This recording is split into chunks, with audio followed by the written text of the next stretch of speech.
Hi guys, welcome back. This is By the Book and we are your married relationship coaches. Today we're talking about Married at First Sight, season 14. Yes. Episode 13. Yes. Got it. Mm-hmm. That took a lot of work. All right, Mark and Lindsey. We might as well go ahead and jump into the most controversial couple at this point. Definitely the most dysfunctional, but yeah. But okay, they had another topsy-turvy week, a lot of arguing. They not gonna not have a topsy-turvy. They're just in constant conflict. There's no way for them not to have a week like that. Very true, very true. But this time was something a little bit different though. In the midst of all that arguing, they sat down with the experts. And so I can't wait to hear how my wife feels about the dialogue that went in the counseling sessions with the experts. Come on, baby, tell the good people what you felt. See, he playing with y'all because he already know how I feel about the experts. I never feel like they're helpful anymore. I think maybe in previous seasons they've been helpful. They used to say more. They used to be more present. Now they're just like an afterthought, and they're acting as such for a number of reasons. But I don't feel like anything was beneficial. And my biggest problem with the Mark and Lindsey issue is that it's like they're playing along with Lindsey's game. Nobody is telling her, look, you got some real issues. Yeah. You're very needy, you're clingy, you're aggressive, you're passive aggressive, you're actively aggressive. Yeah. You're doing everything you can to kind of undo this relationship, but then turn around and put the blame onto Mark. Yeah. So that hasn't been addressed. And then for Pastor Cal's end, because he sat down with Mark, he's not even open enough to tell him, look, dude, you're in a bad relationship. You got the short end of the stick. And we're going to address Lindsey and try to get her into some counseling because this is going to tear you down. Nobody's telling him that. He's encouraging him like, oh, it's okay. People go through things. Like, no, this woman is crazy. Like, call a spade a spade. Yeah, I totally agree with my wife on this one. They approach both of them as though all of this behavior is normal. And it is not normal at all. And they really need to address that big old pink elephant in the room and say, you know what, Lindsey? You know, we understand your background. We understand the history with your mother. We understand your dating history. And you may have some baggage from all of those different type of relationships. We get it. However, it is not okay. It is not okay for you to verbally abuse anyone in the way that you're doing, especially your husband. So for them to try to adjust to adjust behaviors like it's normal, absolutely not. Absolutely not. They leaving Mark in there to fend for himself and to say, well, maybe if you reach in with her, she's reaching for you, reach in for her. That's not going to help none of that. He's completely disconnected from her mentally. And thank goodness, honestly, that he's done it on his own because he hasn't had the encouragement to do so. And I get that they're not supposed to go on a show and be like, you know what? We did a bad match, you know, y'all are going to fail. We'll divorce you now. No, I get it. They're not going to do that. So they are in a tough spot, but I don't like to see a toxic, unhealthy relationship be encouraged to continue to trudge through. You know, if they're not going to course correct these people, then let them split. Let that relationship die because let it go. Let it go, or at least put it on pause until both are able to come back in a more healthy frame of mind and a healthy state, and to kind of like proceed from there. I mean, taking a pause, taking a break, there's nothing wrong with that, especially to go and get the necessary help that they may need. There's nothing wrong with that. But for them to continue in the state where they're in, they're doing that couple and that marriage a disservice. That pause will have to be years long. Lindsey needs years long therapy for whatever issue. She is so, and nobody I don't know. It's like I'm in a Twilight Zone when I watch it. I'm like, do we not see how crazy that this woman is behaving? Do we not see? She's making up things and saying that he's doing things that she can't even identify. She's like, you've crossed these boundaries.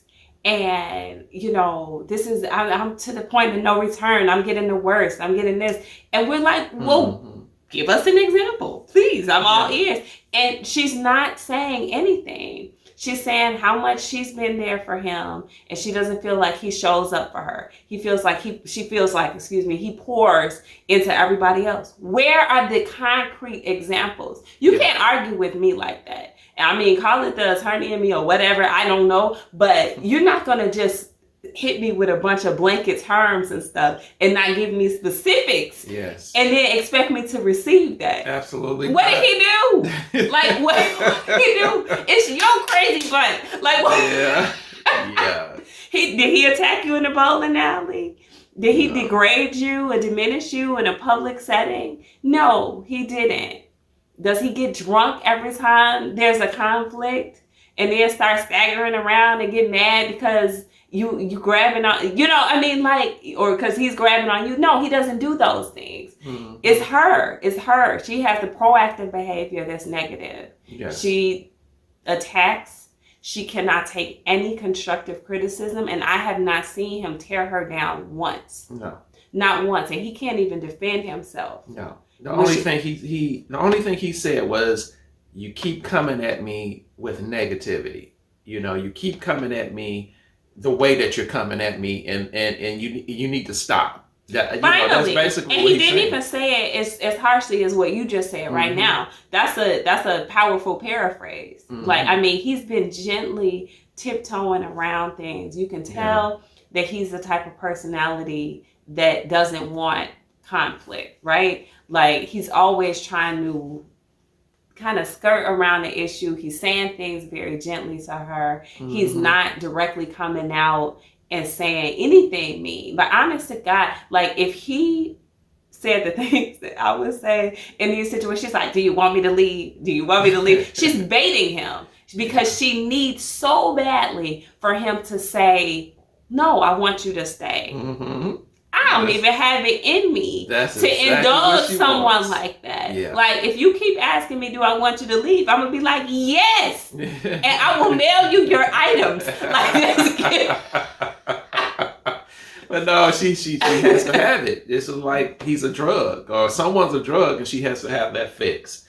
And whenever you set somebody up in your life, especially the person who you're with in a relationship, you're setting them up to constantly cater to your mood, to constantly bring you up when you're down, to constantly get your fix. It's just a bad situation for Mark. And again, for the experts not to address that in the way that they're supposed to address that they don't give me too much faith. They don't give me too much faith in them. I know they're capable. They got way too many degrees behind their name, but I'm just not seeing it within the counseling sessions with these couples, especially when things are so blatantly abusive. You don't leave somebody in that situation that way to just fend for themselves for the sake of the show or the sake of production. That's ridiculous. No, come on. I got a question for you. Shoot. You think they're still having sex?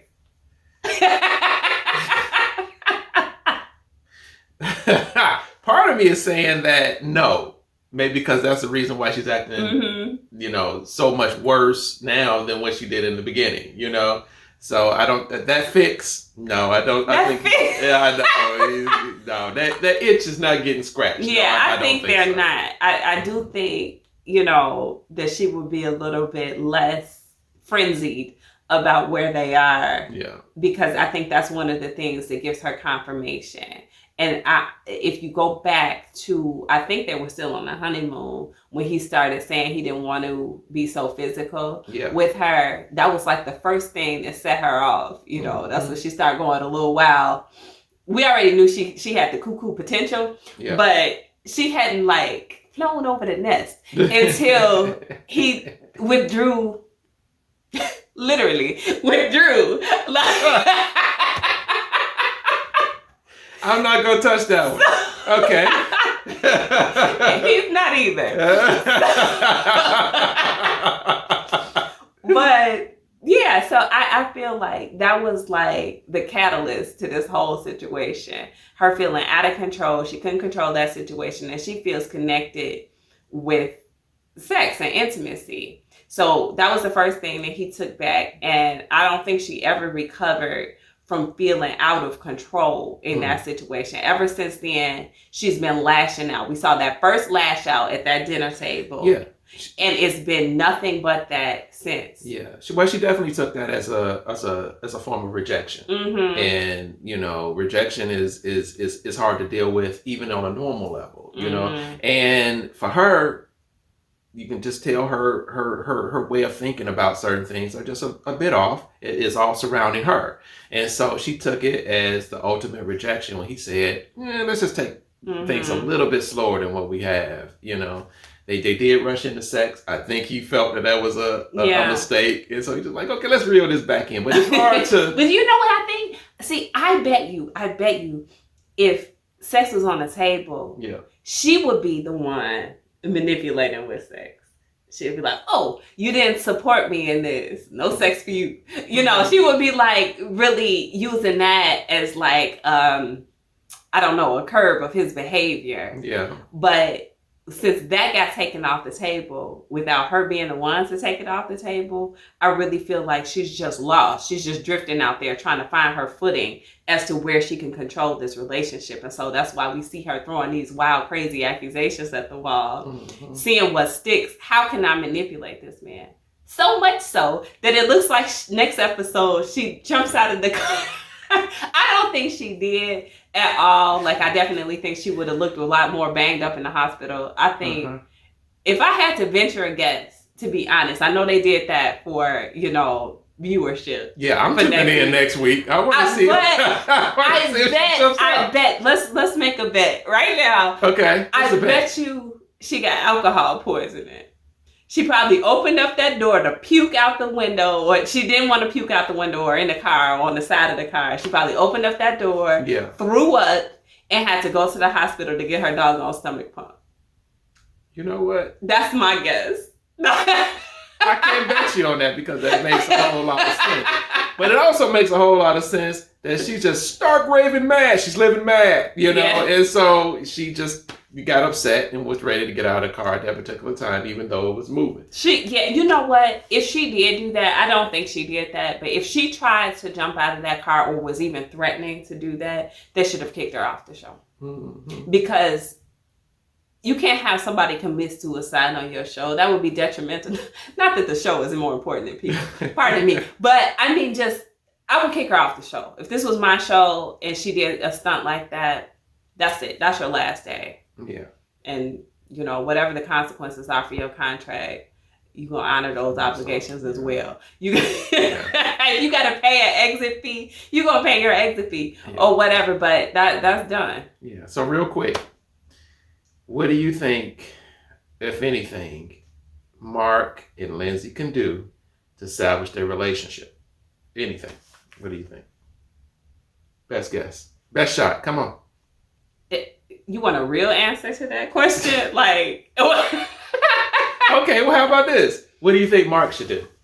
Run for it. That's what I was say. I think he should leave. I don't think, some things are just not worth salvaging. They don't have that much invested into this situation. They don't have time. They don't have children. They don't have anything that is tying them to one another. And so when you find yourself in a situation like that, I think it's perfectly okay to throw in the towel. Yeah. That's not a failure. It's not a defeat. It's a victory. It's a personal victory for you. So seize that victory. Yeah. Cut your losses before you lose yourself in that relationship. That's my advice to Mark.